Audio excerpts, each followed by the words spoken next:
A well out of control and on fire is one of the most devastating events in the oil industry. This rig was a total loss.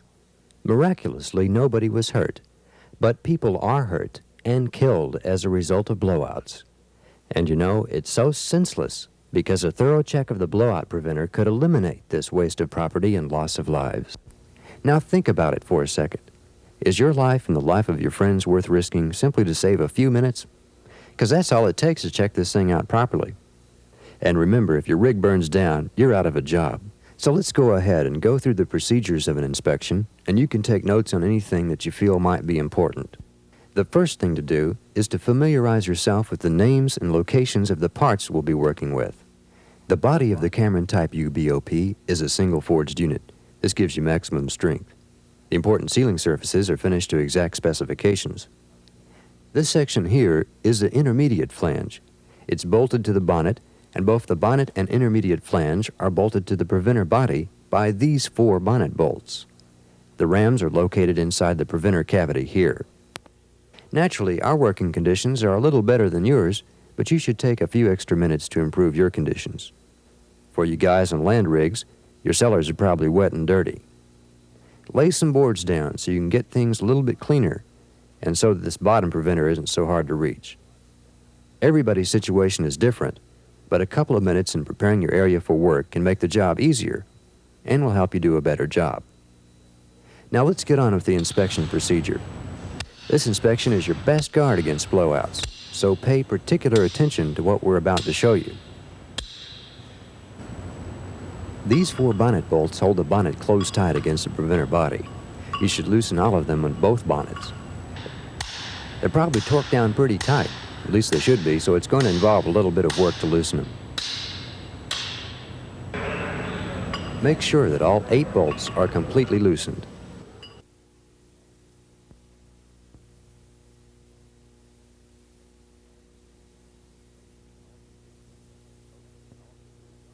Okay, all of them are removed.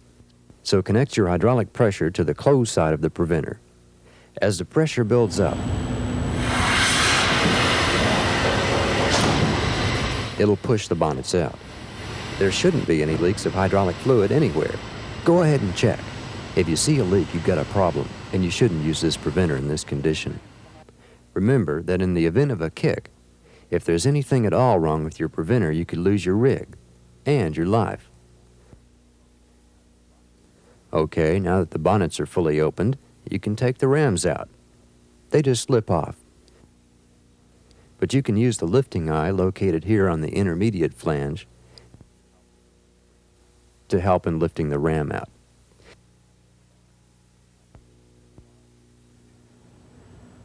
You can either insert a bar through the lifting eye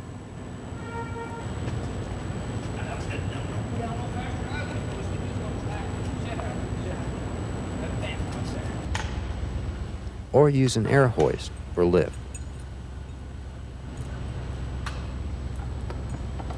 Be careful not to hit these 2 bars with the ram. These are the ram change pistons. Be real careful not to damage them.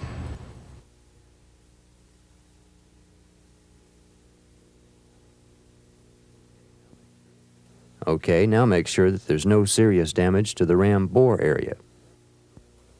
Inspect it real close to be sure that there isn't any damage. Anything that might start a leak under high pressure should be inspected carefully. Minor scratches aren't too much of a problem, but this gouge could cause a leak. Use a file to smooth out any scars or gouges.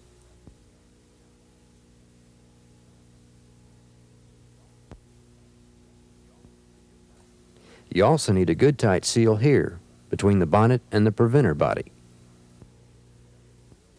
These 2 areas are milled down to a really close fit, and any damage that would keep them apart at all could lead to leaking problems. Just run your hand over these 2 surfaces. If there are any damaged places that would keep the 2 pieces from coming completely together, take a flat file and smooth them out. Make sure that the area that the seal contacts is smooth, clean, and in good condition.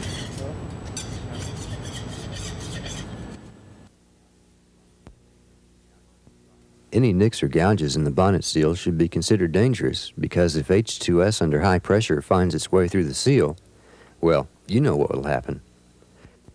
So if it's not in perfect condition, if there are any slits, nicks, or unnaturally flat places, or if it just appears to be worn out, replace it. This one's no good because it's twisted due to high-pressure exposure. It won't seal anything. When you replace the bonnet seal, go ahead and cut the old one in half. That way there isn't any mistake about its condition, and this used seal won't accidentally get reused. And be careful about storage of these things, too. If they're hung on a hook in the hot doghouse, they could become misformed, which will ruin them. If you've got any question about the condition of one of them, then use another one. Clean the seal area out, and be sure it's perfectly clean. Don't grease the groove. Grease will only lubricate the back of the seal, which could allow it to twist and leak when you have to close the well in. Be especially careful in checking this area out. Now put the new bonnet seal in the seal groove. You might have to tap it in a little with a rubber mallet. Now inspect the ram change open piston and the ram change closed piston. They should be perfectly round and smooth. If there's any damage, they'll have to be replaced because there is only one small O-ring that seals the hydraulic pressure inside the intermediate flange here. It rides along the shaft of the piston. Any burrs or damaged areas will damage the seal and cause a leak. That's why you have to be very careful not to set anything on it while it's exposed, and make sure that they're clean, and put a little light oil or grease on them before closing the bonnet. Probably the most important seals, if any are more important than the others, are these on the rams. If they leak, they'll leak bad and you won't have a prayer. This one's your ram packer. It seals up against the ram packer on the other ram. It's a blind ram packer. And this one is for 5-inch drill pipe. This is your top seal. When the ram packer is installed in the ram, these two holes line up with the holes in the ram. These two pegs in the top seal fit through the holes and hold the packer in place. The two seals come together here, and this is the weakest part of the seal. The top seal and ram packers will usually begin to wear here first. The next area to wear is the packer facing. There should be rubber extending over these metal reinforcers. This ram is for 5-inch drill pipe. It'll usually begin to wear here. Tests show that you can run about 20,000 feet of drill pipe through the ram while it's closed before it's worn out. But after they've worn out, they won't close off very good, and the metal reinforcer will damage your pipe. A good rule of thumb is that the packer is good if there is still rubber extending over the metal reinforcers. Now, you don't want to have to replace good rubbers because they are expensive. Determining whether or not they're good is a difficult thing to do, especially considering how much is at stake. If you have any doubts about whether or not your rubbers are worn out, ask your supervisor. He's had more experience at this, and he should be able to make an accurate judgment. If he feels like these seals need to be replaced, be careful not to damage the ram removing them. It might take a little force to drive the top seal out, so be real careful.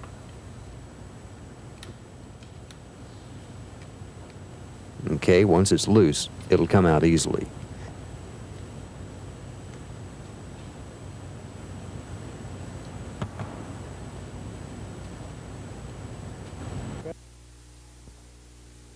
And finally, the front packer.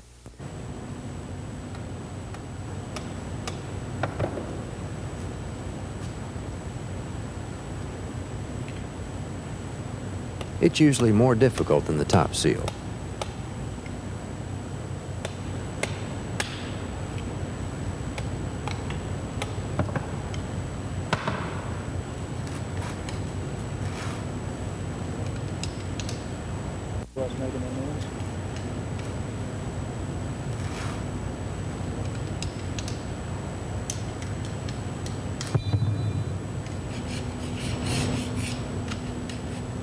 Be sure that the inset areas are cleaned out real well.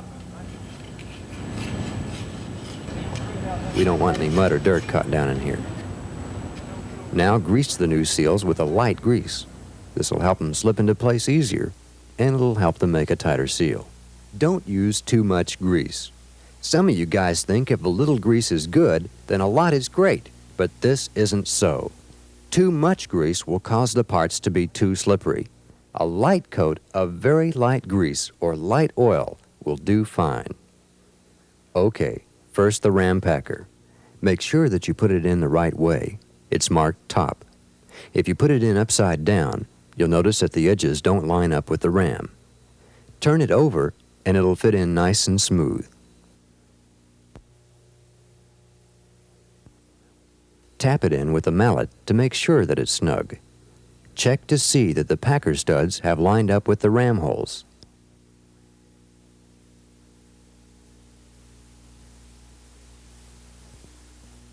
Next, the top seal. Now slip it into place. You'll have to tap it too. It's a little bit of a tight fit, but it has to be to seal good. Be sure not to put a blind packer in a ram designed to handle drill pipe. I know this sounds like a stupid thing to say, but some people have been known to try it. Well, now we have a reconditioned set of rams in perfect condition. Our ram bores are clean and in good shape. The bonnet facing and seal are okay. Our preventer body facing is clean. The open and closed piston shafts check out, and there aren't any hydraulic leaks that we can tell. Now put a light coat of grease over the seal and over the sealing area of the preventer body.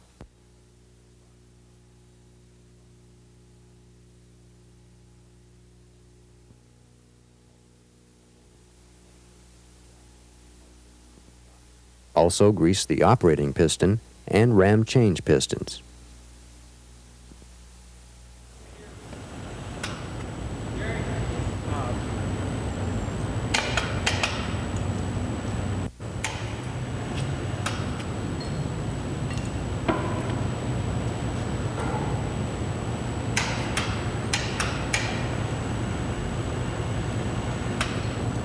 And over the ram itself.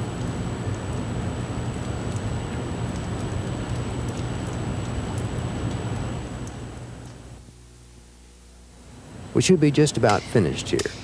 But first, before we seal them back up, let's check these cap screws and make sure that they're tight. Since they weren't leaking before, they probably are tight, but it won't hurt to make sure.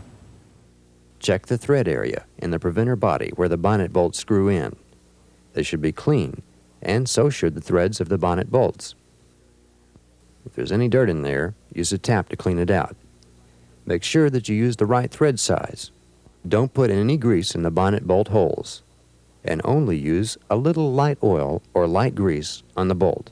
Well, everything seems to check out, so let's seal them back up now. Hey, wait a minute. We forgot to take the lifting eye off the ram. Boy, if you'd left that on there and closed that bonnet, you would have done some serious damage. Don't ever forget to remove it. The pressure behind that closed piston is enough to dent these facings. It should always be replaced back on the bonnet when you're through with it.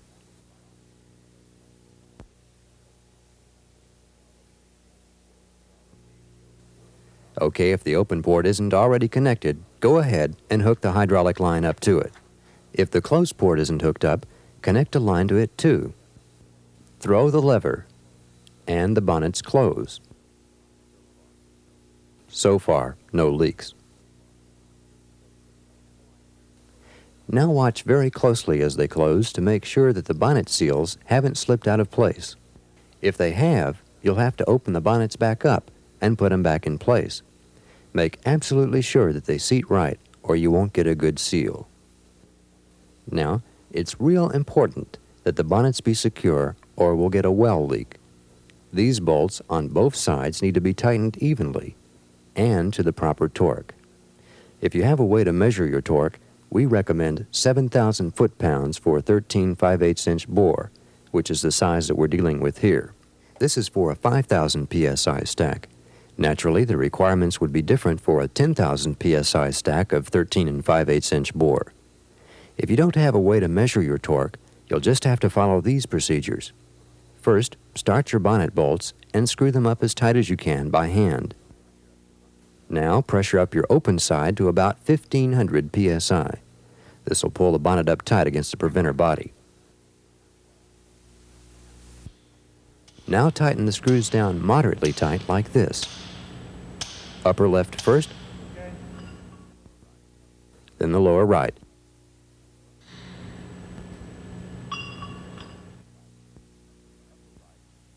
Upper right,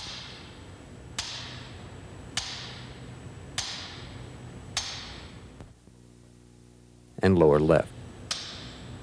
This will help to get it tightened down straight. Now go back and tighten them down good. Use the same pattern, 1, 2, 3, and 4. Tighten them as tight as they'll go. Use a 20-pound sledge and hit it until it doesn't move anymore. You'll feel the sledge bounce off of the wrench when it's that tight. Now run a line down from the air hoist and get these bolts really tight. You can't get them too tight. Okay, now double check to be sure that they're all tight. Now take a 5/1000 feeler gauge and check for a gap between the preventer body and the intermediate flange. Check all the way around at all points, top, sides, and bottom. If the gauge fits into the crack anywhere, you haven't got the bonnet tightened down right. Somehow it's binding and won't close. Loosen all of the bolts up a little, not much, that are furthest from the gap. Now tighten the nearest bolt more, then tighten the others down. This should help make the bonnet seat properly. Now check again with the feeler gauge. There shouldn't be any gaps at all. If there is still a gap, chances are that your bonnet seal slipped out of its groove and is smashed between the intermediate flange and the preventer body. It'll have to be replaced. Well, let's check out the closed side of the ram and make sure it doesn't leak. Pressure the hydraulic closing system up to 1500 psi and hold it there. You should keep the pressure at 1500 psi for at least 15 minutes to make sure that there aren't any leaks. Look very carefully to be sure that we don't have any. First, check around the intermediate flange and the preventer body. If there aren't any leaks here, look at the connection between the bonnet and the intermediate flange. Okay, now examine the locking screw housing. After about 15 minutes of testing, open the ram. If they seem to open and close properly and there aren't any leaks, your BOP should be in good shape. Now you'll have to perform a pressure test on the rams to be sure that they're closing off securely. This is done by introducing a high pressure into the well and shutting the rams. Since it's a detailed process and procedures vary from land to offshore, we'll get into this in a later tape. Be sure that your rams are open before you go lowering any pipe down through them, unless you particularly want to go through this inspection procedure again. You can ruin a set of rams and damage the ram bore real quick by making this mistake. Now, briefly, let's talk about a couple of safeguards built into the BOP for land use. In an emergency, if your Kuma unit doesn't work right, you know that you can close your BOP off manually, right?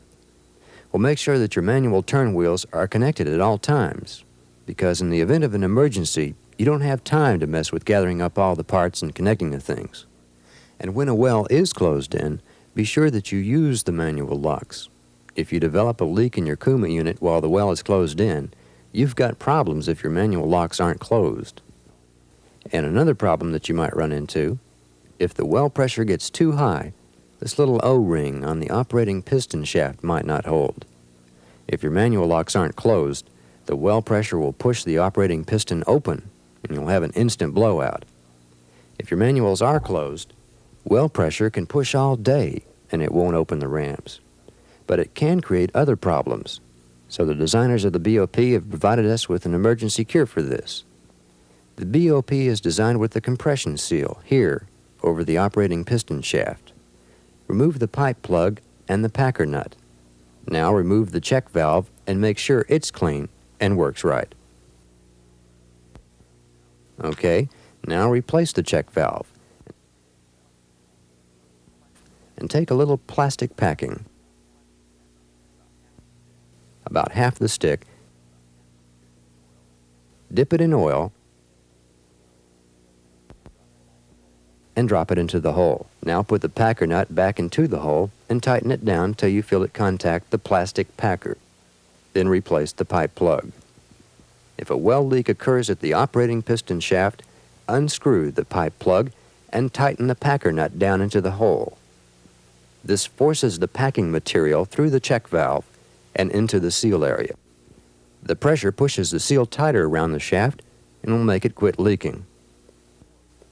Get some more plastic packer and continue to force it into the seal area till you can't force any more in. Then replace the pipe plug. This procedure is for emergency situations only, but you should know how to do it if the time ever comes, and you need to know, and you should always have plastic packer in place ready to be forced through the check valve at all times. Well, we've covered a lot so far in this tape, and I hope you have a better idea of how to take care of your preventer. Let's go back over some of the more important things. What's the first thing you need to do, even before starting to work on the BOP? Clean up your work area. After the bonnet bolts have been unscrewed, which side of the preventer do you apply pressure to open the bonnets? Strangely enough, you apply pressure to the closed side. How bad does a leak have to be before you can't use the preventer? Any leak is a problem and indicates that the preventer needs to be repaired. Do you remember what to look for while inspecting bonnet seals for damage? Twisting, nicks or cracks, and unnaturally flat places.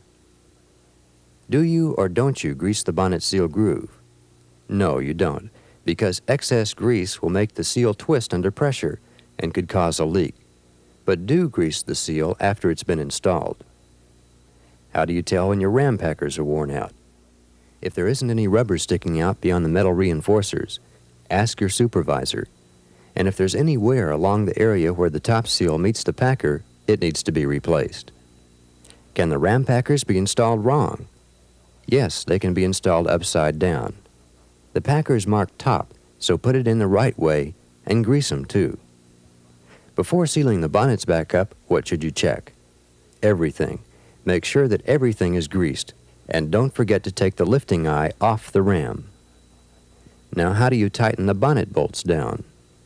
Put 1500 psi on the open side of the preventer, then tighten the bolts upper left first, then lower right, upper right and lower left. Get it tight. Use an air hoist. You can't get them too tight. Then check them with a 5/1000 feeler gauge to make sure that they're down tight. What about the manual locks? Well, just make sure that your turn wheels are always connected and use them when you have to close your well off. Finally, what's a compression seal? It's an emergency seal to be used to help contain well pressure in the operating piston area. Be sure that it's ready for an emergency situation. If you've got any doubts about the condition of your BOP, just remember, your job is on the line, and more importantly, so's your life. So keep this in mind as you check out your BOP.